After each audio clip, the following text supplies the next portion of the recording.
구독, 좋아요. 명 관련된 뭐 여러 가지 이제 업무별, 부처별 업무 보고 이런 과정에서 수많은 이 망언과 이런 듣기에도 해괴한 발언들이 굉장히 많이 쏟아져 나왔었죠.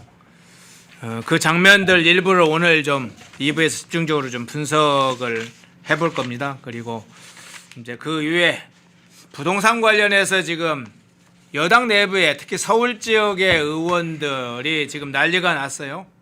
뭐 일부에서는 이재명 방어하려고 좀 나서기도 하지만 다수 서울 지역의 민주당 의원들이 이거 다 죽게 생겼다 뭐 이런 것까지 하면서 부동산세, 세금 이 문제와 관련해서 엄청난 지금 민주당 내부의 격론이 지금 벌어지고 있는데 몇 가지 주제 핵심적으로 잡아서 진행을 해보겠습니다. 예, 김기웅 대변인 나오셨습니다. 어서 오십시오. 안녕하세요. 예. 법무부 관련된 업무보고 때 있었던 장면부터 다시 한번 좀 촘촘히 살펴보죠. 그런데 그 전에 이제 장도혁 대표가 한 얘기를 좀 하면서 이야기를 해야 되겠네요. 장도혁 대표가 이런 얘기했습니다.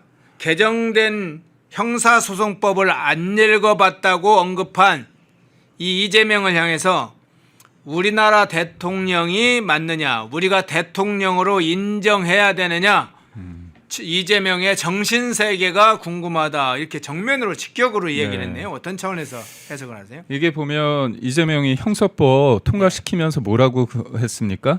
사필 규정이라고 얘기하면서요. 네. 국회 입법권과 입법권을 부정할 수 없다. 그러니까 국회가 했고 이걸 부정할 만큼 문제가 있는 건 아니다. 그래서 했다는 겁니다. 네. 사필 규정이라고 했다면 이거는 당연히 통과해야 될 상황이라는 거잖아요. 그런데 알고 보니까 뭔지 모르고 읽어보지 않고 통과시켰다는 거잖아요. 국무회의의 심의 의결이 뭐냐면 내용을 보고 논의를 하고 땅땅땅 하는 거잖아요. 아니, 보지 않고 얘기하면서 이거는 사필 규정이다 얘기했다는 게 뭡니까? 국민을 기만하는 거죠. 그렇기 때문에 이렇게 앞뒤가 안 맞는 상황, 이렇게 자기가 이렇게 얘기를 하는 게 되게 모순적인 거 아니냐, 정신 상태가 이상하다, 궁금하다 얘기를 했는데요. 제가 볼 땐 정신 상태 제가 설명해 드릴 수 있습니다. 네. 뚜렷한 목적이 있습니다. 아, 그래요? 이재명이라는 사람이 얼마나 비겁하면서 어떻게 보면 또 이걸 어떤 식으로 다음에 할 건지에 대한 저는 밑자락을 깔았다고 보는 건데요. 우선적으로 이 보안수사권 폐지로 인해서 엄청난 역풍이 불 겁니다. 근데 이재명이 통과를 시켰잖아요. 네네. 통과를 시켰습니다. 왜? 전당대회 개딸들이 원하니까 통과를 시켰습니다. 그런데 통과를 시키고 나니까 이게 문제가 너무 커져요. 네. 그러다 보니까 이게 내가 내용을 하나부터 잘 하나하나 솜솜히 뜯어보고 통과시켰다고 하면 나중에 문제에 대한 책임이 자기가 다 써야 되는 겁니다. 그거 다 뒤집어 쓰는 거 싫은 거예요? 근데 뒤집어 쓴다는 표현이 맞지 않는 게 이재명 책임입니다. 네. 이건 공범입니다. 공범. 민주당이 통과시켰다 국회에서. 그렇기 때문에 이재명은 억지 춘향으로 그냥 국무회의에서 공포했다 이렇게 말할 수 없는 게 저는 공범이라고 얘기를 하고, 근데 여하튼 문제가 되고 있잖아요. 여론도 안 좋습니다. 네. 그런데 이 방식이 내가 하나부터 열까지 다 안 상태 알고 있음에도 불구하고 이렇게 하면 책임이 더 커지죠. 그럴 때 쓰는 전략이 뭐냐면 바보가 되는 겁니다. 내가 이거 이렇게까지 문제가 있었어? 이거 뭐지? 이거 수사 진짜 못하는 거야? 이런 식으로 딴청을 부리면서 바보 역할을 하는 건데요. 이거는 본질적으로 전당대회 끝나면 재개정을 할 겁니다. 재개정을 할 겁니다. 이런 식으로 하겠죠. 이걸 들여다 보니까 각 부처에서도 문제가 있다고 본다. 그럼 이거 재개정을 해야 되는. 우리도 정부 입법안을 내겠다 얘기를 할 겁니다. 그러면서 국민들이 우려하니까 우리가 법은 언제든지 문제 있으면 바꾸는 거 아니냐. 그러면서 재개정 논의를 이어갈 텐데 그러면 우리 국민이 한 번 속고 두 번 속으면 안 되는 거예요. 잘 보십시오. 이재명이 국민을 위해서 이 보안수사권 폐지를 하는 게 아니잖아요. 자기가 예외적 허용이 있다고 하면 이걸 관철시키면 안 되잖아요. 지켜야 되잖아요. 근데 이재명이 국민을 배신하고 개딸한테 복종을 한 겁니다. 근데 전당대회 딱 끝나니까 개딸을 이번에는 좀 배신하는 거죠. 그러면 개딸 배신했으니까 우리 국민은 좋냐? 아닙니다. 이 법이라는 거, 우리 형사 체계의 근간이 되는 80년 가까이 이루어진 이 형사 체계의 근간을 결국은 뭐냐? 전당대회 용으로 이상하게 만들었다가 어떻게 보면 국민 눈치 보면서 다시 원상 회복을 한다는 건데 이거는요 국민을 능멸한 겁니다. 국민에 대한 배신 행위입니다. 그렇기 때문에 이거는 엄연히 범죄 행위라고 저는 볼 수밖에 없어서 그래서 장도혁 대표가 정신세계가 궁금하다 이렇게 했는데 제가 볼 때는 정신세계 다 계획이 있다. 이렇게 계획을 보시면 가진 정신세계예요. 네, 예. 네. 그런데 이 법무부 장관 차관 정성호하고 이진수가 있는 자리에서 검사가 수사권을 수사권이 없어요? 수사가 안 돼요? 이런 이야기까지 이야기를 하다가 그 이야기도 이제 논란이 되고 있습니다만은 정성호가 한 얘기 중에 검경 합수본이 운영할 근거가 없다 이야기가 나왔어요.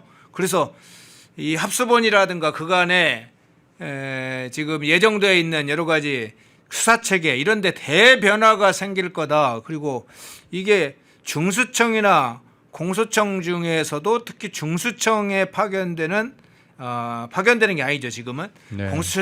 중수청에 들어가는 검사의 수사 권한까지 문제가 네. 지금 이야기가 나오고 있습니다. 이게 얼마나 막장 드라마 어떻게 보면 이제 봉숭아 학당 같은 경우죠. 네. 법을 통과시키기 전에 각 부처에서 지금 9개 분야에서 합동수사본부가 이루어지고 있습니다. 그러면 검찰하고 경찰하고 수사를 하고 있는데 야 앞으로 이 법이 통과되면 검찰은 수사를 못해. 그렇게 한 거잖아요. 검찰 네. 너희 숟가락만 줘도 칼로 만드는 이런 식이기 때문에 수사를 1도 주면 안 돼. 이거잖아요. 그런데 그렇다면 법 통과 전에 법무부 장관과 행안부 장관이 만나서 경찰, 검찰 이 합동수사부의 어떤 수사의 어떤 근거 이거를 법적으로 보완을 해야 되잖아요. 근데 법은 통과시켜 놓고 이재명이 한다는 얘기가 검사는 수사하면 안 되느냐 하지 말라고 금지돼 있느냐 이렇게 딴청 부린다? 이게 앞뒤가 안 맞는 겁니다. 법이 통과되기 전에 문제가 야기되는 이런 여러 가지 분야에 있어서 이거에 대해서 딱 조치를 취한 다음에 그걸 법안에 넣어야 되잖아요. 그렇죠. 그러니까 얼마나 졸속으로 이루어진지를 볼 수밖에 없고 또 하나는요. 특검 얘기를 할 수밖에 없습니다. 특검이 뭐죠? 특검 경찰이 수사합니까? 검사가 파견되는 겁니다. 그렇죠. 그러면 이거잖아요. 지금 검사를 악마하면서 검찰 너희는 1도 수사하면 안 된다고 얘기하고 검경 합동수사본부에서는 검찰 수사, 검사 수사하고 또 특검에서는 자기네들이 임명하는 말 잘 듣는 사람들 특검 그다음에 검사들 파견된 사람들 그런 사람 통해서 수사시킨다는 거잖아요. 이게 말이 됩니까? 그러면 어떤 검사는 검사라는 조직에 있을 때는 너는 악마하기 때문에 수사를 하면 안 돼. 근데 검경 합동수사본부 가면 이거는 또 합동수사본부니까 그때는 수사하고 또 특검에 파견 가면 수사하고 이게 말이 안 맞는 겁니다. 그러니까 이게 뭐냐면 애초부터 국민을 위해서 아니 특검을 하든 합동수사본부를 하는데 검사를 쓴다는 건 무슨 얘기입니까? 검사가 수사를 잘한다는 걸 인정하는 셈이잖아요. 네. 그러면 국민을 위해서 이렇게 이어져 왔던 형사사법 체제의 근간을 이런 식으로 무너뜨리는데 그러면서도 특검이나 합동수사본부에서는 검사를 쓰겠다. 이게 앞뒤가 안 맞는 겁니다. 그러면 검경 합수본에 지금 파견 있는 검사들이 수사권이 없어서 사실은 이제 검사가 이 합수본이 해체돼야 될 상황이면 공수처에 파견돼 있는 검사는 어떻게 됩니까? 맞습니다. 공수처도 나름대로 따로 뽑는다고는 하지만 네. 그것도 검사인 사람들도 있잖아요. 그렇죠. 그러니까 결국 이 모든 게 이재명과 민주당을 위해서 앞뒤가 안 맞고요. 본인들이 잘못해서 수사받는데 검찰을 악마하면서 이 검찰들 다 수사 권한을 빼앗아야겠다. 이 불순한 의도에서 시작을 됐는데 또 전 정부 죽이기 위해서 국민의힘 죽이기 위해서 특검이란 것들을 만들어 가지고 경찰한테 시키기에는 얘네들 수사를 잘 못한다고 생각이 드는 것 같아요. 경찰을 잘 못 믿으니까 그러면 그냥 검사가 아니라 우리가 나름대로 우리 말 잘 듣는 우리가 추천하는 검사 특검을 임명하고 특검이 또 검사들 데려오거든요. 검찰 수사관을 데려옵니다. 그러니까 이거예요. 검찰은요. 국민의힘을 지지할 수도 있고 민주당을 지지할 수 있습니다. 뭐 사람들이 다 그렇잖아요. 예. 그런데 특검이란 건 뭐죠? 추천을 통해서 민주당 추천을 통해서 조국혁신당 추천을 통해서 그들 민주당이나 조국혁신당 사람들과 성향이 같은 사람들을 쓸 수 있잖아요. 네. 그러니까 더 노골적으로 정치적으로 편향된 특검 같은 검사지만 정치적 성향의 코드가 맞는 사람들을 통해 가지고 전 정부 국민의힘을 죽이기 위해서 그런 특검을 쓰는 거잖아요. 그러니까 결국 나한테 잘 내가 칼을 휘두를 때 날카로운 굉장히 칼이 잘 드는 그런 특검은 유지하면서 보편적으로 살아있는 권력에 대해서 어떻게 보면 문제 제기할 수 있는 검찰은 없앴다 이렇게 보시면 돼요. 예. 자, 그런데 윤호중 장관이 이재명과 정성호, 이진수 이렇게 차관까지 이야기 검경 합수본이 이제 해체해야 될 상황이다. 검사는 수사할 권한이 없기 때문에 만일 검경 합수본에서 검사가 수사를 하게 되면 향후에 이게 수사 자체가 위법 문제가 생긴다. 그래서 이 검경 합수본도 해체해야 된다. 뭐 이런 이제 의견을 직접 이재명한테 직접 면전에다고 이야기를 했을 때 이 윤호중 행안부 장관이 그럼 검경 합수본은 법적 근거가 없어서 사라지면 공중경 그러니까 공소청 말도 지어냈네요. 공소청, 중수청, 경찰 합수본이 만들어지지 않겠나 뭐 이렇게 얘기를 했어요. 이게 해법이 됩니까? 예, 행안부 장관이 제가 볼 때는 너무 무식한데 네. 경찰 수장 아닙니까? 네. 지금 대한민국의 행안이 어떻게 될지 참 답답한데요. 우선 공소청이란 게 개념이 뭐냐면 이겁니다. 예전에 검찰이 수사도 하고요. 기소도 했습니다. 더 웃긴 건 지금 특검이 그렇게 하고 있어요. 네. 특검이 수사하고요. 기소하고 공소유직 재판으로 넘기고 재판 유지까지 다 본인들이 다 하고 있어요. 그건 왜 문제 아닙니까? 왜 수사하고 기소를 왜 찢어 놓습니까? 그러니까 본인들 말 잘 듣는 사람들은 수사부터 기소까지 기소 유죄까지 다 재판까지 다 관할하게끔 하는 겁니다. 그런데 일반 검찰은 너희 수사하지 못하게 하는 거야. 그러면서 너희는 재판에 대해서 소화하는 거 기소하는 것만 해. 그래서 기소인데 공적인 업무니까 공소라고 하는 겁니다. 공소청을 만들었어요. 그럼 이 공소청은 뭐냐? 수사하지 말라고 만든 게 공소청입니다. 그런데 예. 윤호중이라는 작자가 공중경, 공소처 검사도 그리고 중수청, 경찰이 수사를 하게끔 한다는 거잖아요. 그러니까요. 그럼 공소청은 수사하지 말라면서요. 그러니까 이게 앞뒤가 안 맞는 겁니다. 아니 중수청에 파견되는 검사는 어떻게 돼요? 그러니까요. 그러니까 그쪽은 한마디로 난장판이군요. 그러니까 중수청에 가는 사람들은 검사란 표현을 안 쓰고 수사관. 이제 수사관. 아니 그러니까 그게 웃긴 거잖아요. 그러니까 같은 사람인데 검사일 때는 나쁜 놈이고 수사관 직함을 달면 착한 사람이 되는 겁니까? 아니잖아요. 그러니까 결국 말장난입니다. 이건 말장난이고 본질적으로 이재명이라는 사람과 민주당이 본인들이 지은 죄 때문에 수사받고 재판 받는데도 불구하고 지금 뭐라고 합니까? 검찰 나쁜 놈, 검찰 그다음에 판사들도 나쁜 놈, 다 이렇게 하는 거잖아요. 그러다 보니까 전국적으로 이 사법 형사 제도가 형해화되고 있다. 무너질 일보 직전입니다. 그래서 저는 이 역풍이 굉장히 거셀 것 같다 이런 말씀입니다. 예. 그런데 조금 다른 문제지만 이 문제 한번 살펴보겠습니다. 검찰청법에 보면 검사 동일체라는 원칙이 네. 있잖아요. 뭐 위에 이제 검사의 상급 책임자와 일선 검사가 하나이다. 그래서 이제 지휘처에게도 분명하고 어떤 수사의 일원성, 공소의 일원성을 유지를 해가는데 개정된 형사법에는 이 검사 동일체에 상응하는 무슨 사법경찰관 동일체 이런 게 적용이 되는 것인지 네. 또는 적용이 되면 어떤 문제가 생기는 것인지 이제 경찰의 사실은 동일체 뭐 이런 것이라고 볼 수도 있는데 어떻게 보세요?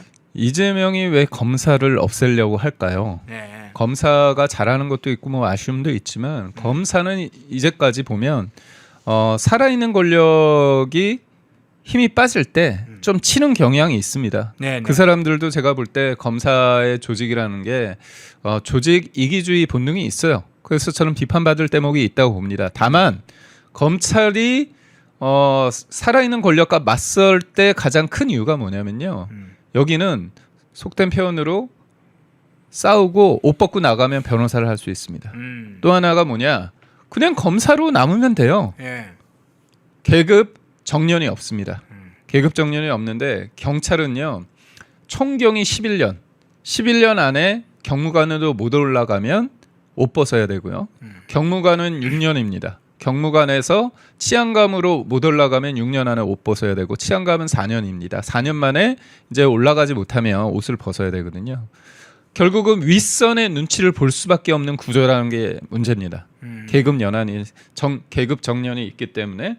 그런데 지금 원래 수사는 치안감 이상 수뇌부는 직접 수사를 못 합니다. 근데 앞으로 하게끔 한다는 거거든요. 예. 그럼 노골적으로 하명 수사를 할 수밖에 없습니다. 아니 이거 너무 보안 수사권 폐지가 딱 통과되고 나서 법안이 통과되고 나서 그 다음 날 무슨 일이 있었습니까? 경찰이요 갑자기 스타벅스를 압수수색을 합니다. 네네. 스타벅스 압수수색하는데 그게 스타벅스가 5.18 관련해서 잘못을 했다는 게 밝혀진 게 있습니까 없습니까? 이재명이 그거에 대해서 밤에 그냥 X에다 이렇게 했어요. 뭐 저질 장사치의 비인간적인 막장 행태 이렇게 얘기를 했습니다. 그러면서 뭐 법적, 정치적, 윤리적 뭐 그런 책임을 져야 된다 얘기를 했는데 알고 보니까 스타벅스 관련해서 이 탱크가 진짜 물탱크였고 그다음에 책상에 탁 이게 박종철 전 열사를 생각하겠다고 하는데 알고 보니까 이 사람은 가방에 쏙 책상에 탁 이게 AI를 돌리니까 나왔다는 거잖아요. 그런 라임 이런 운율을 맞춘 겁니다. 그래서 이거는 수면 아래 떨어진 건데 이재명의 무오류성을 보완하기 위해서 야 이재명이 얘기했는데 탈탈 털어야 되는 거 아니냐 이렇게 생각하는 거죠. 그러면 살아있는 권력의 심기 무오류성을 입증하기 위해서 이렇게 강제 수사를 한다. 이게 스타벅스나 신세계 쪽 사람들이 다 수사에 협조하고 있습니다. 네. 이런 식으로 프레임을 만들어 간다는 거 있고 또 김병기 있잖아요. 김병기 11개월째 아무것도 못하는데 우리가 다 들었습니다. 녹취에 뭐가 있었습니까? 강선우 제발 살려주세요. 네. 그 녹취 있었는데 수사 제대로 안 되고 있죠. 또 자기 와이프가 구의원들한테 돈을 받는데 500을 받는데 현장에서 그런 얘기가 있었다는 거 아닙니까? 구정 선물로는 적고 공천 홍보물로는 죄송합니다. 구정 선물로는 많고 그 다음에 공천 홍보는 적다는 얘기하지 않았습니까? 그러면 강선우, 김병기, 장경태, 이춘석 아무것도 안 하고 있죠. 심지어 공소 취소 항소 포기한 거 있지 않습니까? 대장동 일당 그거 관련해서 당연히 해야 될 것을 이거를 항소 포기를 시킨 이 법무부 장관에 대해서 고발이 됐는데 그거 수사 안 합니다. 그러니까 결국 지금의 이재명 정부는요 말 잘 듣는 경찰을 통해서 비대해진 권력 공룡 경찰을 통해서 그냥 자기네들은 뒤엎고 어떻게 보면 숨기고 덮어주고 그다음에 전 정부나 아니면 야당에 대해서는 이렇게 수사를 강하게 드라이브를 걸기 위해서 어떻게 보면 직접 수사권을 주려고 하는 게 아닌가 그런 생각을 해봅니다. 네. 자, 저 마지막으로 좀 저 이 주제 중에는 이 정성호 장관의 좀 비굴한 장면으로 보이는 생각되는 그런 장면도 한번 살펴볼 텐데요. 정성호의 내심 뜻이 담겨 있을 것 같은데 이 보안수사권 폐지와 관련해서 정성호는 일단 어쨌든 공개적으로는 여러 우려가 부분적으로 있다. 기본적인 얼개는 잘 짜여졌는데 보안수사권 폐지되면 무슨 좀 걱정은 있다. 뭐 이런 식의 이제 사실 언론시 일종의 논평하듯이 언론에 나와서 부분적으로 이야기를 했습니다. 근데 제가 주목하는 건 국민의힘 김태규 의원한테도 이 지난번 필리버스터 당시에 이제 보안수사권 폐지와 관련 입장을 밝히니까 뭐 잘했다. 네. 뭐 개혁신당의 의원들을 만났을 때도 보안수사권 그거 필요하다. 뭐 그런 입장을 전달한 걸로 지금 알려졌는데 정작 중요한 건 이재명을 그런 입장에 서게 하거나 제2호권을 요구하거나 아니면 핵심적으로는 민주당 지도부 이 집권 세력의 핵심 세력을 적극적으로 설득하고 그런 방향으로 해야 되는데 그런 노력은 별로 보이지 않아요. 뭐 식사를 한번 했다 이런 얘기 정도 위에는 어떤 이 행보는 어떻게 평가하세요? 그러니까 본인 입장에서 네. 왔다 갔다 하는 거죠. 이 법이 통과되면 문제라는 건 누구보다도 잘 알 겁니다. 본인도 이제 변호사를 했기 때문에 그런데도 불구하고 진짜 이 법을 통과시키면 안 된다고 하면 이재명한테 얘기하면 되잖아요. 네. 근데 이재명한테 얘기하면 이재명이 개딸들 눈치를 봐서 거부권 행사를 못 하잖아요. 네. 그러면 이재명이 망가지는 거, 체면이 구기는 거는 자기가 못 한다. 그 얘기를 했어요. 그런데 뭔가 흔적, 정치적 알리바이는 만들고 싶은 거예요. 내가 이 악법을 통과시켰는데 그때 제대로 막지 못했다. 그렇기 때문에 최소한의 정치적 알리바이를 만들기 위해서 점정식 원내대표한테도요. 네. 국회에서 논의 잘해달라고 얘기를 했습니다. 자, 웃기지 않습니까? 네. 본인이 직을 걸고 이거는 절대 안 된다. 악법이기 안 된다. 그리고 대통령은 제2요구권 거부권 행사하라. 이렇게 얘기하면 그나마 제대로 된 정치적 알리바이입니다. 그러지도 않았잖아요. 그러니까 굉장히 비겁한 행위라고 보고 있고 저는 근데 정성호가 비겁하다 이런 비판 받는 거 맞지만 더 나쁜 사람이 있습니다. 더더욱 비겁한 인간이 있습니다. 그게 누굽니까? 이재명입니다. 왜 이재명이 그러죠? 유시민 작가가 얘기했습니다. 이재명은 마키아벨리적으로 이 문제를 처리하고 있다. 이 문제가 뭐냐? 보안수사권 폐지 문제였습니다.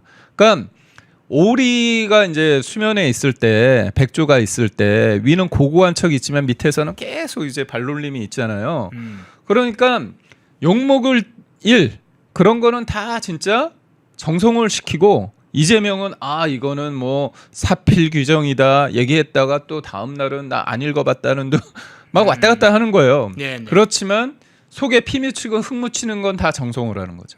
그럼 결국 뭐냐면 마키아벨리가 밑에 사람들한테는 싫은 얘기, 욕먹을 일, 그리고 자기는 빛나는 것만 하라 이런 식으로 군주론에 나와 있는데 그거를 유시민 작가가 딱 한 거죠. 마키아벨리적으로 이 문제를 처리하고 있다. 그래서 정성호의 문제 있죠, 당연히. 그렇지만 본질은 뭐냐? 이재명이라는 사람이 가장 문제고 왜 이런 일까지 하느냐? 왜 그렇습니까? 이재명이 피고인 나쁜 놈이기 때문에 그런 겁니다.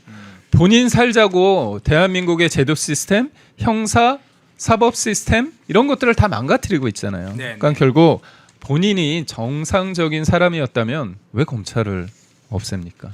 그래서 다 제가 그냥 기승전 이재명 이게 그런 게 아니라 여러분 보십시오. 대한민국 돌아가는 기승전 꼴을 이재명은 보면 맞는 것 같아요. 맞습니다. 예. 예. 자, 검경 합수본 해체 문제까지도 어찌할 줄 몰라하는 이재명, 정성호는 그나마 좀 법체계, 형사 사법 체계에 대해서 조금 더 알기는 아는 것 같아요. 그래서 검경 합수본 이거 유지 못한다 하니까 이재명이 당황하는 꼴도 지금 연출이 됐는데 뭐 그런 장면들 한번 같이 살펴봤습니다.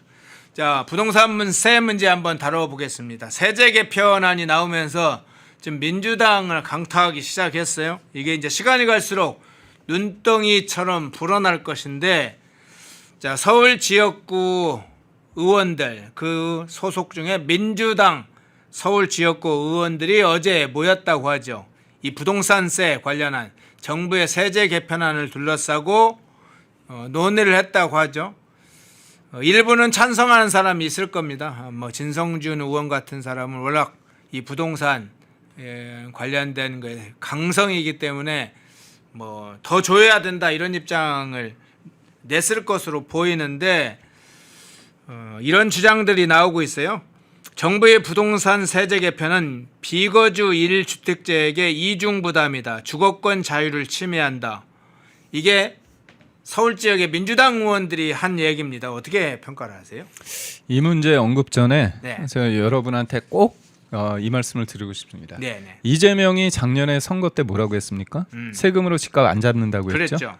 2022년도에 대선 공약으로요. 예, 2025년도에 네. 또 얘기를 했고요. 네. 2022년 대선에서 그때 윤석열 후보한테 지고 나서 이재명이 당대표 시절에 종부세 완화 이런 얘기를 했었습니다.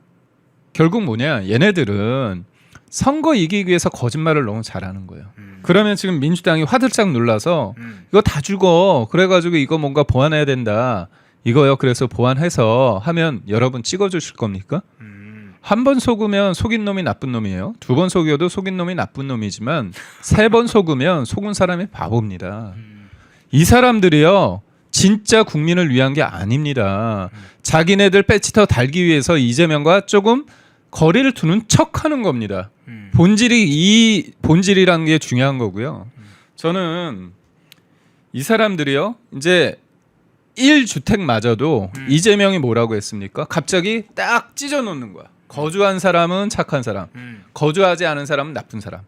그러면 이제 먼저 다주택자 해서 찢어놓더니 그렇죠. 이제 지금은 1주택자도 찢어놓는군요. 맞습니다. 찢어서 그러다 보니까 사람들 입장에서는 야, 거주하지 않는 사람들 중에 많은 사람들이 이유가 있잖아요. 그 사람의 삶에 다양성이 있는 겁니다. 이유가 있는 겁니다. 예를 들어서 여러분 요즘 주식에 단타하는 게 투기입니까? 투자입니까?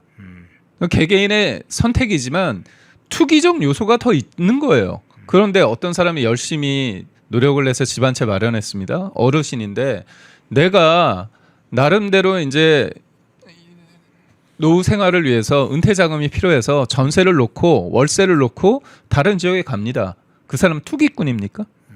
아니 똘똘한 한 채 누가 만든 거예요? 문재인이 만든 거잖아요. 예. 아니 우리 사람들이 그렇게 만든 겁니까? 아니잖아요. 다주택자를 중과사에 하니까 문재인의 그 악법 때문에 그렇게 만들어진 겁니다. 그렇더니 갑자기 다주택자는 기본적으로 나쁜 놈이고 거주하지 않은 사람은 또 나쁜 놈이야. 이런 식으로 해서 세금을 뜯어간다는 겁니다. 그러니까 사람들 입장에서는 뭐냐면 이게 그렇다고 해서 집값 잡히는 것도 아니고 이게 세입자한테 전가가 되는 거잖아요. 거주하지 않으면 어떻게 됩니까? 두 가지 선택지가 있습니다. 팔거나 어떻게 되죠? 내가 들어가 삽니다. 들어가면 세입자 어떻게 되죠? 나가야죠. 쫓겨나갑니다. 예. 팔면 어떻게 됩니까? 아니 그래서 요즘 집주인이 세입자한테 전화 갈까봐 지금 맞습니다. 세입자들이 지금 두려움에 떨고 있다고 하잖아요. 그래서 제 통계치를 말씀드리자면 비거주 1주택자 관련해서 이런 통계가 있습니다. 서울 83만 명, 경기도 102만 명, 이게 다주택자가 포함된 수치인데 여튼 다 더하면 180만 명입니다. 180만 명이 이재명에 의해서 집을 팔거나 집에 들어가야 되는 상황입니다. 그럼 전월세 물건이 많아집니까? 줄어들죠. 그 이제 세입자들 살던 그런 집들이 이제 원래 집주인이 들어가 살면 그렇죠. 이제 세입자들 어디 가 삽니까? 나가야죠. 그러면 지금도요. 어느 정도 올 초에 비해서 서울 같은 경우는 전세가 9.2%, 월세가 17.3% 감소하고요. 네. 경기도도 전세가 올 초에 비해서 30.4%, 월세는 41.9% 급감했습니다. 그러니까 지금도 적어지고 있는데 예. 앞으로 거주하지 않으면 불이익을 준다고 하니까 집주인들이 거주하려면 세입자들이 이제 쫓겨나는 신세가 됩니다. 그러면 그 세입자 누가 쫓겨낸 겁니까? 집주인이 쫓겨낸 게 아니에요. 이재명이 쫓아낸 겁니다. 그래서 제가 간단하게 설명드리자면 우리가 문재인 시즌2라고 얘기하잖아요. 아닙니다. 문재인 시즌2는 문재인은 최소한 전월세 세입자 관련해서 보호하려는 척은 했어요. 네. 그런데 지금 얘네들은 전월세 시장에 대해서 아무 대책이 없습니다. 그러니까 결국은 저 첫 번째 이거에 대해서 세입자만 죽어나는 거다. 그러니까 사람들로 하여금 고가 주택에 대해서 세금을 때리고 거주하지 않은 사람들한테 세금을 때렸는데 그 결과가 세금 전가되고 전월세 시장이 폭등하는 더 안 좋아지는 그럼 결국 누가 손해다? 세입자다. 그러니까 배 아픈 거하고 배고픈 게 있을 때 배고픈 걸 해결 못 하니까 배 아픈 걸 해결하려고 쇼를 하는 거잖아요. 근데 진짜 배 고프게 만드는 상황이 어떤 겁니까? 그래서 이거는 세입자한테 굉장히 안 좋은 거다. 첫 번째 말씀드리고 두 번째 네. 리빙하고 바잉이라고 얘기하잖아요. 집은 사는 거, 바잉이 아니다. 사는 거, 리빙이라고 얘기하잖아요. 그런데 전 세계 어디도요. 집주인이 살건 세입자가 살건 그거를 차별화 두지 않습니다. 그게 문제고 세 번째는 그러면 아니 그러니까 사는 거야 집주인이 살 수도 있고 세입자가 살 수도 그럼요. 있고 그렇죠. 리빙은 그거를 리빙은 그런 겁니다. 근데 이재명이라는 사람이 그걸 찢어 놓은 거잖아요. 웃긴 겁니다. 그리고 세 번째 말씀드리고 싶은 건 그러면 속된 표현으로 똘똘한 한 채를 값을 죽이기 위해서 세금을 뜯어간다는 겁니다. 그러면 어떻게 됩니까? 덜 똘똘한 한 채가 부상이 되는 거고 거기에 사람들이 몰린다는 겁니다. 그리고 이거죠. 똘똘한 한 채의 집은 누가 삽니까? 대출 일으키지 못쳐. 전세 못 끼죠? 현금 부자가 하는 거예요. 똘똘한 한 채를 세금으로 때려가지고 그 집이 음. 서민들한테 사는 게 아니라는 거예요. 그러니까 지금 이제 예를 들자면 보유세 같은 게 많아져서 네. 고가 주택이 나오면 그래 매물이 많이 나온다고 치고 네. 뭐 나올 가능성이 별로 없다는 분석이 많긴 하지만 네. 일부 나온다고 치고 나오면 누가 그걸 구매합니까? 현금 부자가 사겠죠. 현금 부자가. 아니요, 엄마 아빠가 돈이 많은 분들이 사겠죠. 예, 일반 집 없는 사람들은 못 사네. 사죠. 아니, 그래서 저는 네. 타겟팅을 정확히 해야 됩니다. 전월세 시장이 안정화되잖아요. 그러면 내가 집을 사는 건 선택의 문제입니다. 지금처럼 전월세 시장이 굉장히 어려우면 사람들 입장에서는 야, 집이라도 한 채 마련해야 되는 거 아니냐? 그러면 윤석열 정부 땐 이렇게 사람들이 포머가 없었어요. 왜냐? 예측 가능하니까. 일관성 있고 안정하니까. 그런데 지금 이재명은 사기꾼이잖아요. 믿을 수 없잖아요. 거짓말 너무 잘하잖아요. 그러니까 어떻게 합니까? 전월세 시장 폭등하고 있으니까 집 한 채 마련해야 된다. 그래서 진짜 서민들이 원하는 집값이 오르는 거예요. 그러면 누구 손해입니까? 그러니까 결국은 이재명은 제발 가만히 있어야 됩니다. 네. 능력도 없는데 자기가 심지어 정부 이기는 시장 없다는 헛소리나 해대고 그리고 부동산 시장 계곡 정비하고 코스피 5천보다 쉽다고 이상한 얘기했잖아요. 저는 사람들이 진짜 노력해서 우리나라의 자산의 70%가 부동산에 있습니다. 그게 좋다는 게 아니에요. 예. 현실을 말씀드리는 겁니다. 그러면 진짜 노력하고 안 쓸 거 안 쓰고 줄여가지고 전세, 월세 살다 사글세 살다가 월세 살다가 월세에서 전세 가고 전세에서 작은 평수 집 사고 또 늘리면 이것대로 한 거예요. 다 이렇게 살아왔습니다. 지는 이재명 본인은 어떻게 했습니까? 아니 이 3억 얼마에 사가지고 29억에 팔면서 이게 대출 일으켜서 못 사니까 근저당 17억 7천을 해주고 집을 팔아먹었잖아요. 네. 그리고 자기는 집 팔아먹고 지금 관저에서 살면서 어떻게 한다? 집 있는 사람들한테 집 가진 죄를 묻고 있는 겁니다. 뒤에서 부동산 문제는 한번 좀 3부에서 좀 자세히 네. 할 거라 조금 압축해서 하고요. 다만 개인 종합자산 관리 계좌 문제는 잠깐 이야기를 네. 좀 하고 넘어가야 될 것 같습니다.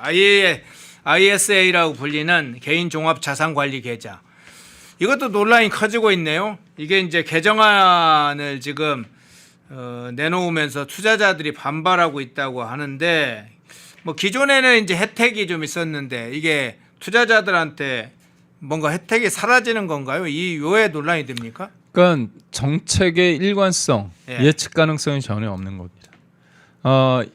문재인 정부 때 이른바 이제 상생 임대라는 게 있었습니다. 네. 근데 그것도 이재명 정부가 들어가지고 상생 임대가 거주하지 않아도 전세 가격을 5% 이내로 된다면 거주한 거로 치고 나중에 양도할 때 그거를 혜택을 준다는 건데 그거를 곧바로 1년 안에 상생 임대 끝나고 1년 안에 팔아야 되는 거로 바꿨거든요. 네. 근데 이게 뭐냐면요.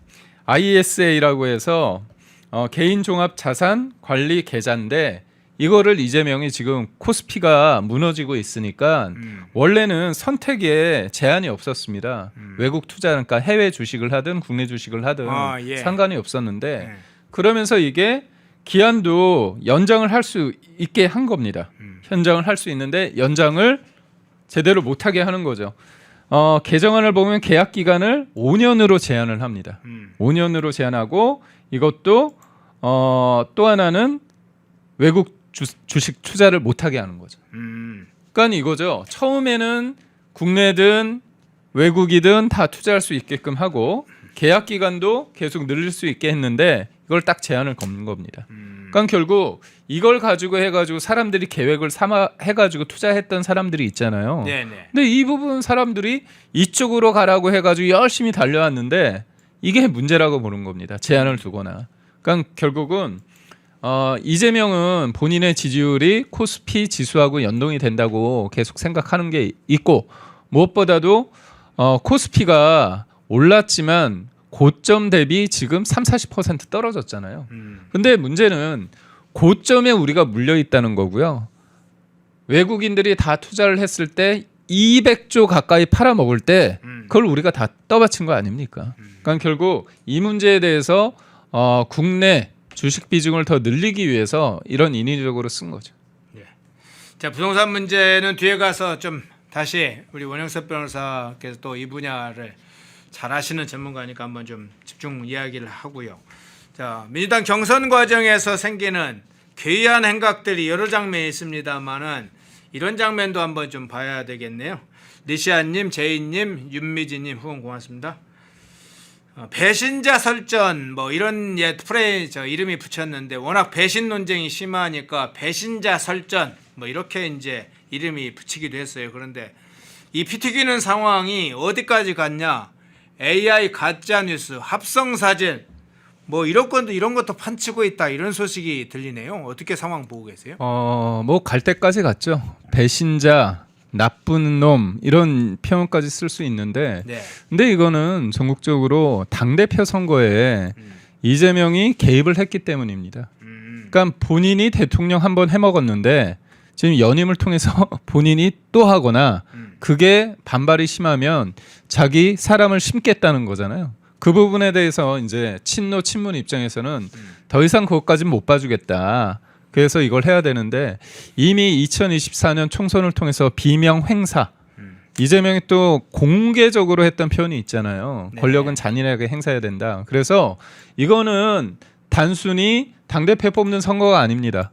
한 진영이 안에서 한 계파가 모든 걸 먹느냐 아니면 한 계파가 역사 속으로 사라지느냐의 문제입니다. 그러다 보니까 가짜뉴스 합성 사진이 있는데 친명 쪽에서는 정청래가 미국 대사관 관련해서 방화 관련한 그런 혐의로 예. 처벌을 받지 않았습니까? 그랬죠. 그러다 보니까 주한미군 대사관에 불을 지르는 AI 뭘 만들었다고 하고 있고요. 또 하나 친청 정청래 쪽에서는 뭐냐면 김민석이 반명 세력이 사회 곳곳에 암약하고 있다. 그런데 이거를 예전에 이제 윤석열 대통령이 계엄 선포했을 때 했던 그거하고 딱 뭔가 AI로 합성해가지고 이런 식의 뉴스를 돌리고 있다 이러는 겁니다. 그러면 지금 서로 지금의 저 가짜뉴스 합성 사진 뭐 이런 것들이 돌고 또 기존에 이제 서로 약간은 고소고발전도 벌어지고 있잖아요. 그런데 민주당이 주도해서 만든 할만한 가짜뉴스 그들로 말로는 가짜뉴스 근절법 사실 입틀막법이 있잖아요. 네, 예. 입틀막의 역풍이 이 민주당 관계자들한테도 지금 돌아가는 상황인가요? 제가 볼 땐 해야죠. 원칙적으로 하면 해야죠.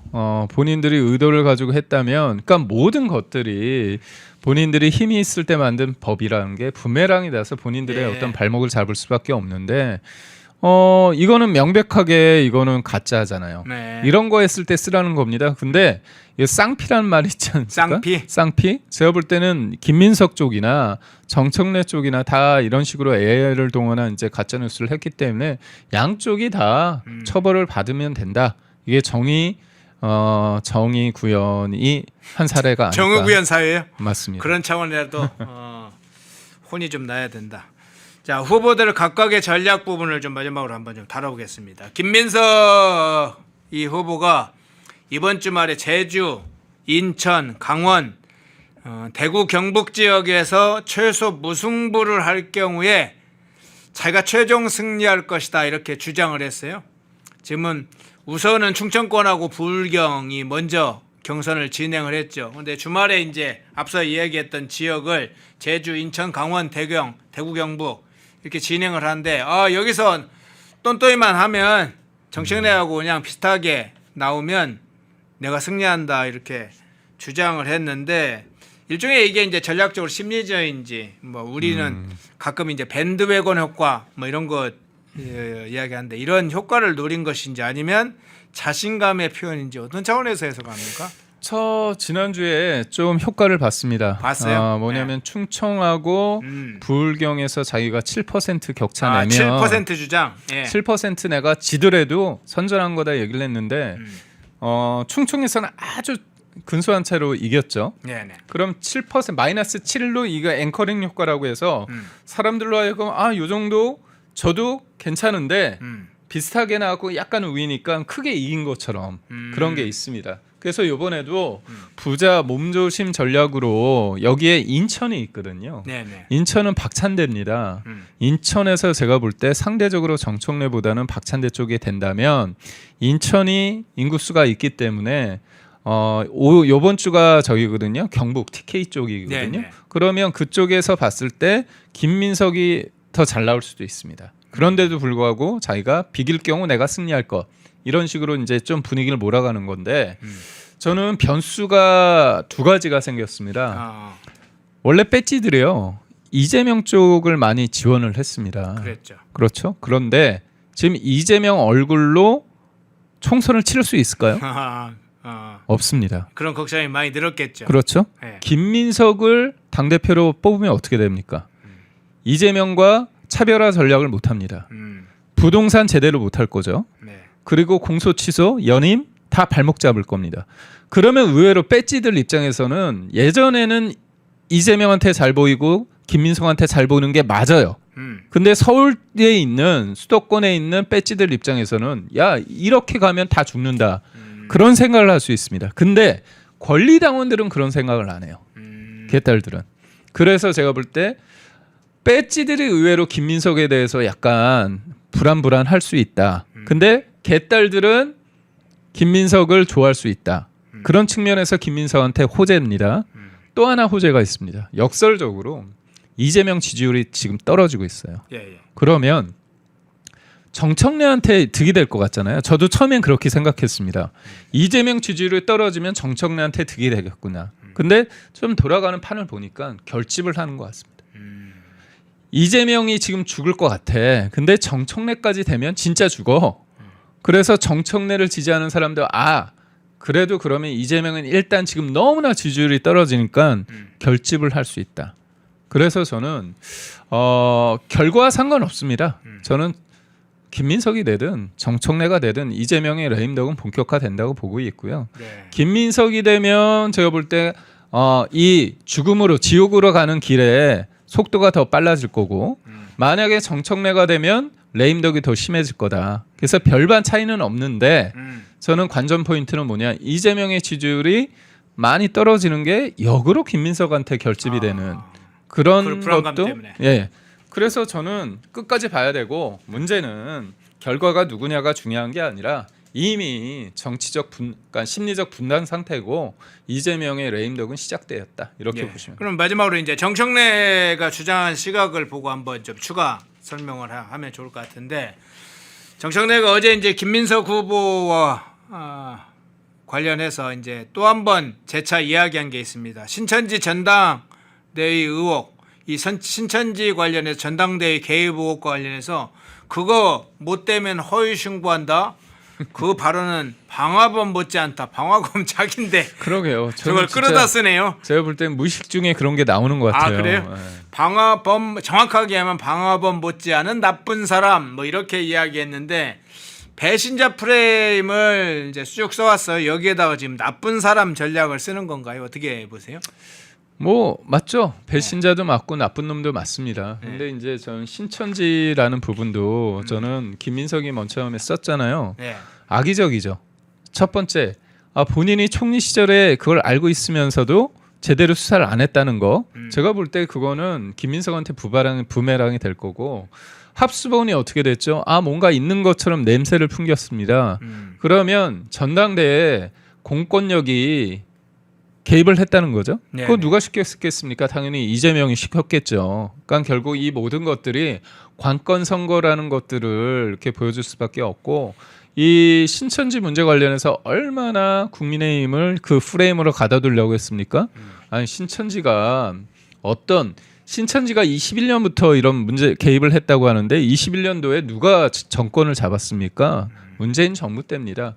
그래서 어디에 권력이 있는 쪽에 종교 단체에서 신천지 쪽에서 뭔가 채널을 만들려고 했을 수 있다고 봅니다. 근데 그게 얼마나 조직적이냐 그리고 소위 말해서 정치권이 그거에 대한 어떤 바터적인 딜을 한 거냐 거래를 한 거냐 그런 부분을 봐야 되는데 저는 모든 것들이 본인들이 힘 있을 때는 그렇게 컨트롤 가능하다고 보겠지만 결국 이런 과정을 통해서 본인들의 재발에 도끼를 찍는 상황이 연출될 거라고 봅니다. 예. 자, 2부 우리 김기용 대변인 모시고 이제 사실 부동산 문제도 약간 얘기를 했습니다만은 이재명의 정성우와의 관계, 보안수사권 폐지 문제 이런 걸 좀 집중적으로 먼저 이야기를 해봤습니다. 그럼 이제 네 분 사태까지 한번 다뤄봤습니다. 예, 2부 김기용 대변인이었습니다. 고맙습니다. 고맙습니다. 흐름을 읽으면 돈이 보인다. 펜앤 경제 TV. 월화수목금 오후 4시 라이브 4. 경제의 핵심만 쏙쏙. 경제 픽설. 주식 시장을 읽는 눈. 머니 인사이트. 투자의 맥을 한 방에. 박상규의 투맥. 글로벌 투자 시그널. 세계를 보는 눈. 기업가 정신의 재발견. 기업가 열전 영웅시대. 당신의 통찰이 수익이 되는 시간 라이브 4. 매일 오후 4시에 라이브로 뵙겠습니다. 시청자 여러분 안녕하십니까. 펜앤마이크 선우윤호 기자입니다. 제가 오늘 여러분들한테 소개해드릴 제품은 바로 알부민 신제품이 나와서 이렇게 소개해드리려고 합니다. 남재원 원장이 직접 배합해서 유명한 이 알부민 효과도 후기나 여러가지 등등 너무나 좋아서 많은 분들이 좋아하시는 제품인데, 이 알부민 리포존 발효 알부민 NMN이 신제품으로 나와서 이렇게 소개하게 됐습니다. 3세대 리포존 플러스 NMN 활력 설계 완성으로 너무나 후기가 벌써부터 좋은 그런 상황인데, 지금 펜앤마이크에서만 특별하게 제공해드리는 이벤트가 있습니다. 바로 2개를 사면 하나를 더 드리는 2+1 이벤트를 진행 중에 있는데요. 오직 펜앤마이크에서만 이용하실 수 있으니까 많은 관심 및 주문 부탁드리도록 하겠습니다. 펜앤마이크에서 추천하는 영상도 보고 가세요. 다른 영상도 즐기시려면 구독 버튼을 꼭 눌러주세요.